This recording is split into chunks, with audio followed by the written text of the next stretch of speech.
agora, além de cuidar da saúde, a gente vai cuidar do hálito, porque hoje a gente vai conversar sobre halitose, o famoso mau hálito, com, mais uma vez, ele que é otorrinolaringologista, Dr. Bruno Barros. Bem-vindo. Você tá bem, doutor? Obrigado, tudo Sempre um bem. prazer te receber. Prazer e falar também. desse assunto é importantíssimo. A gente já falou em algumas situações, mas com a sua especialidade médica, eu acredito que seja a primeira vez. Né? A gente já conversou com dentistas e tal, mas a gente sabe que as possibilidades são inúmeras e podem estar na sua área, Sim. né? Um dos motivos. Então, vamos lá, vamos contar para o pessoal de casa. Muito bem, né? É muito comum essa queixa, na verdade, de mau hálito.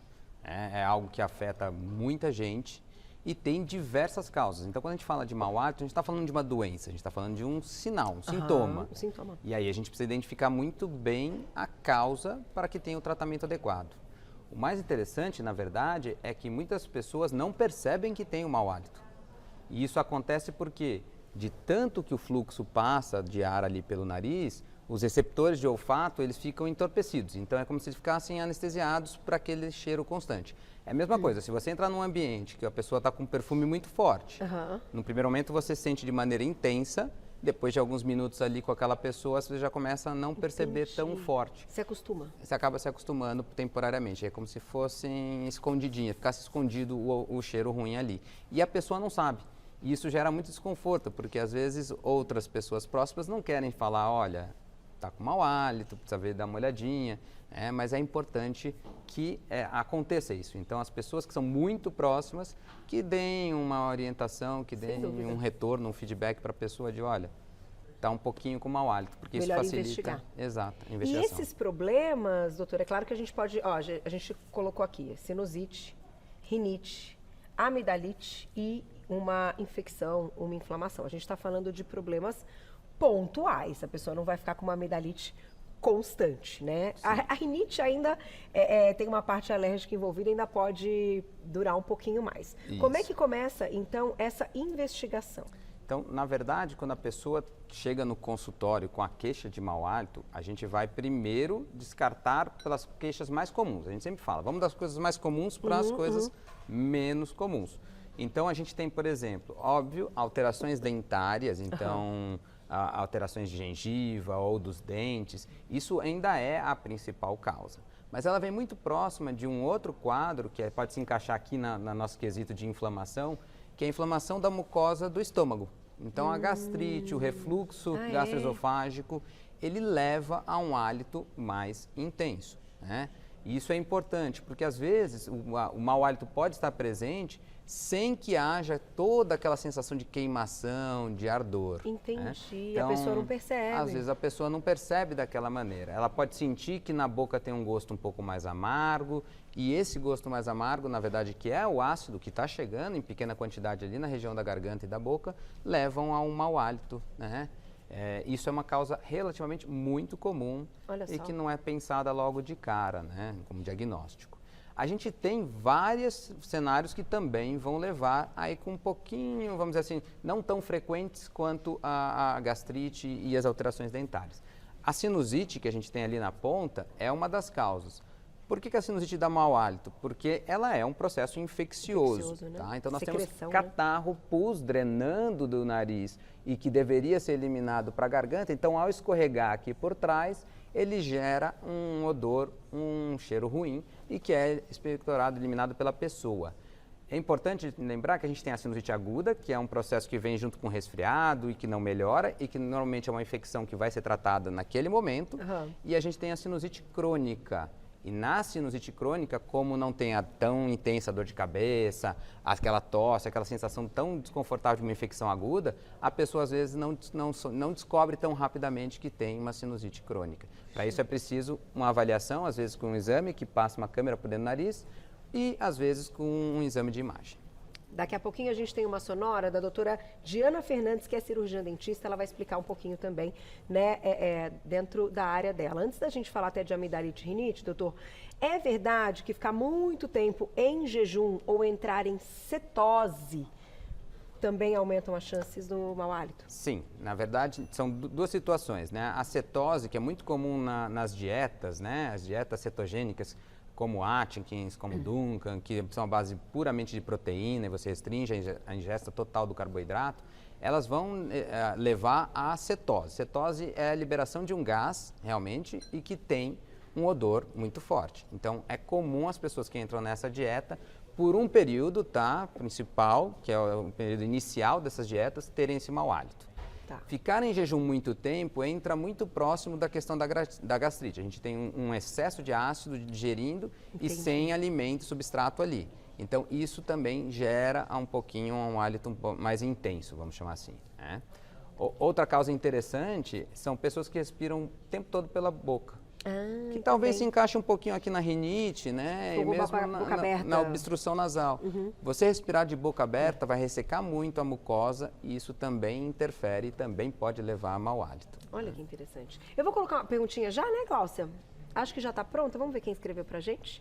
Obrigada, Vânia. Um beijo. Saliva rala pode influenciar no mau hálito? O doutor já responde também. Vamos aproveitar para ouvir as palavras, então, da doutora Diana Fernandes, que é cirurgiã dentista. Olha lá.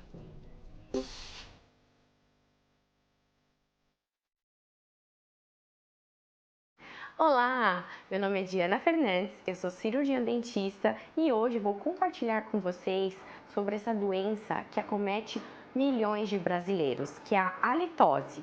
Você sabia que 40% da população mundial sofre com o mau hálito? É isso mesmo.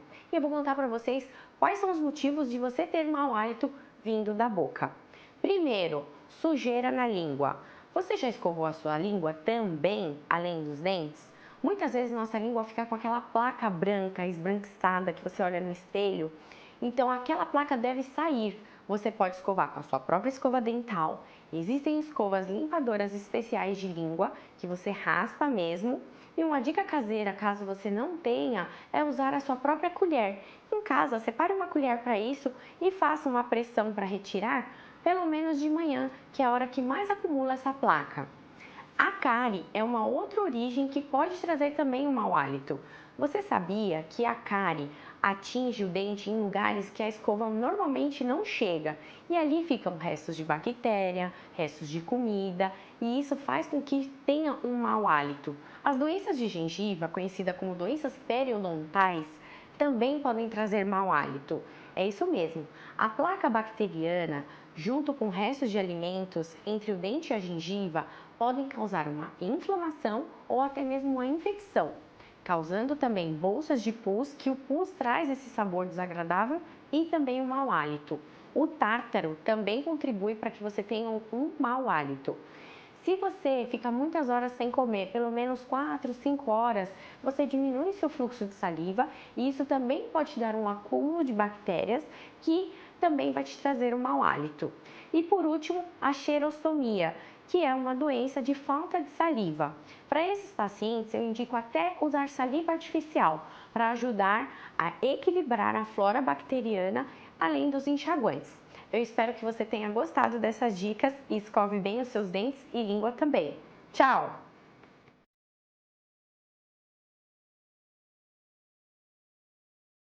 Tá aí, obrigada pelas dicas. @doutora.dianafernandes. Obrigada, viu? @doutora.dianafernandes. Doutor, vamos deixar a perguntinha de novo também para você responder, que você tem uma dica muito legal para passar para o público, né? Ela comentou ali das escovas e até dos raspadores de língua, eu queria te ouvir também. Então, saliva rala pode influenciar no mau hálito?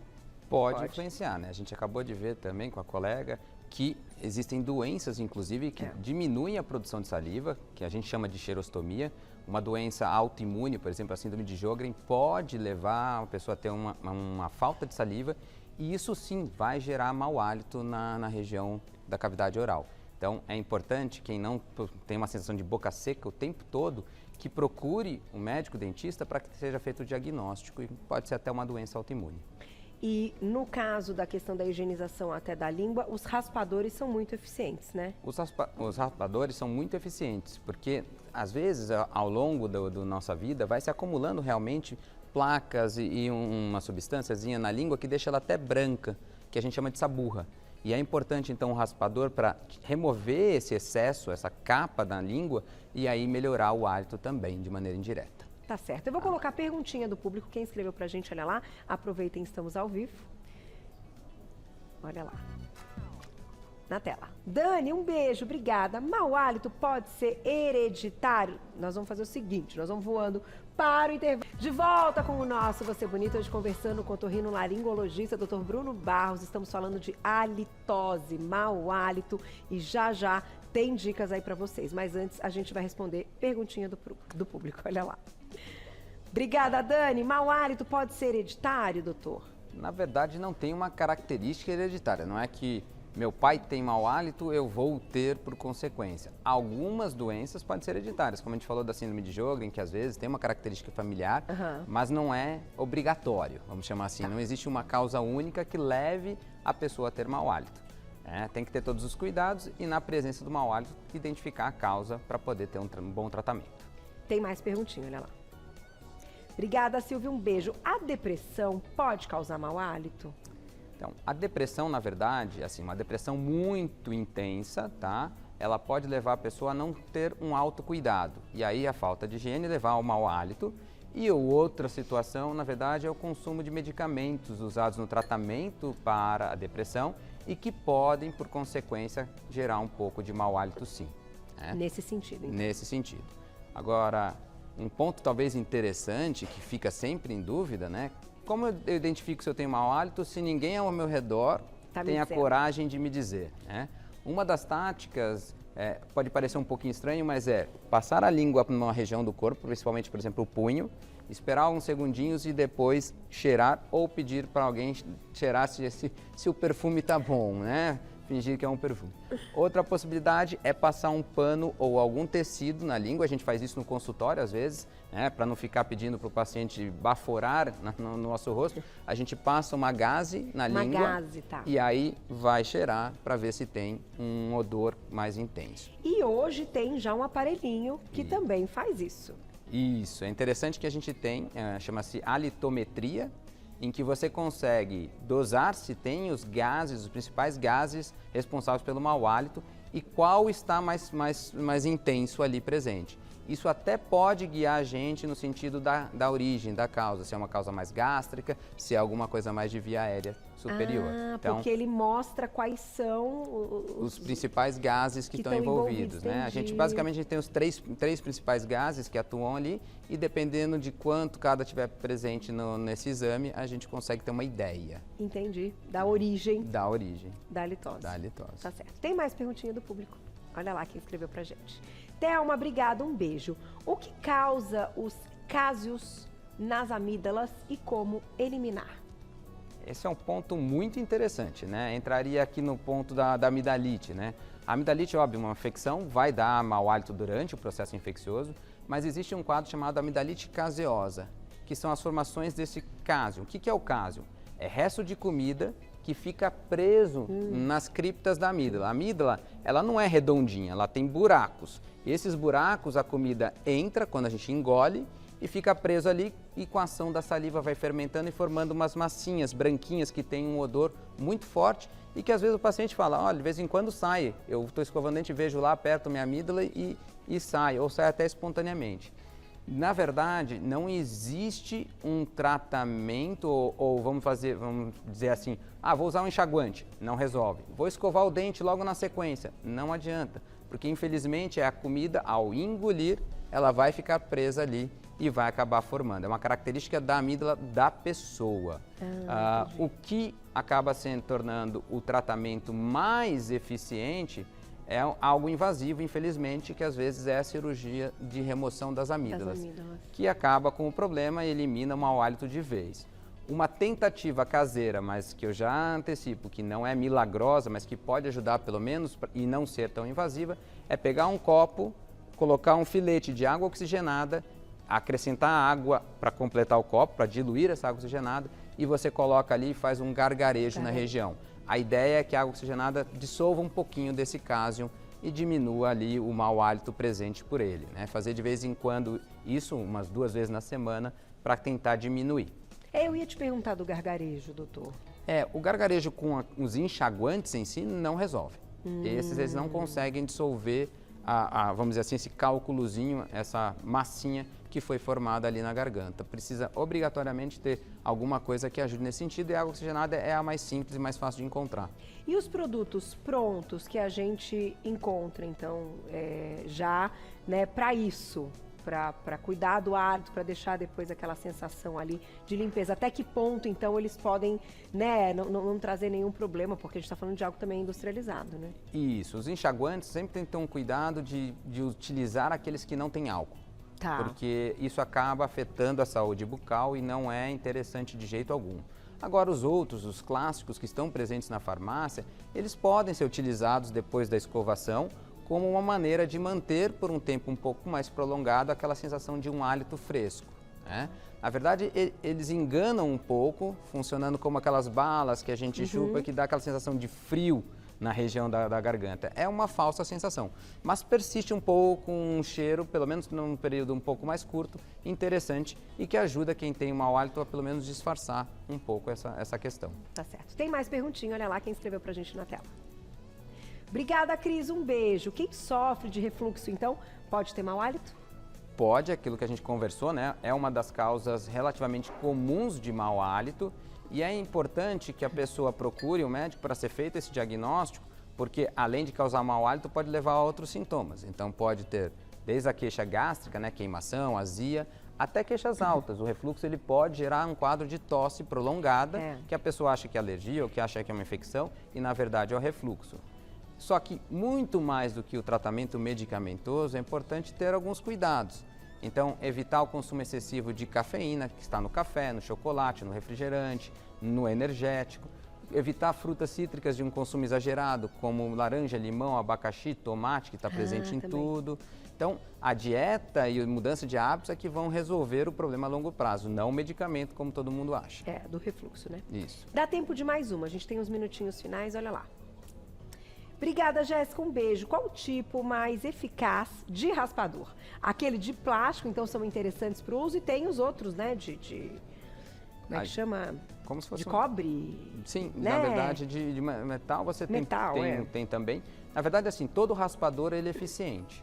O ideal é que ele não seja traumático.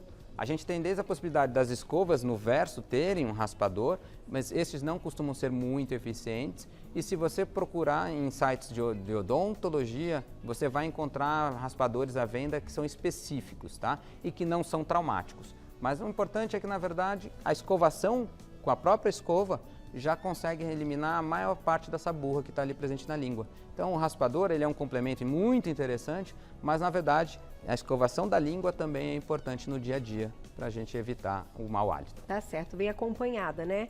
A escovação, a língua e o uso do fio dental. E o uso do fio dental.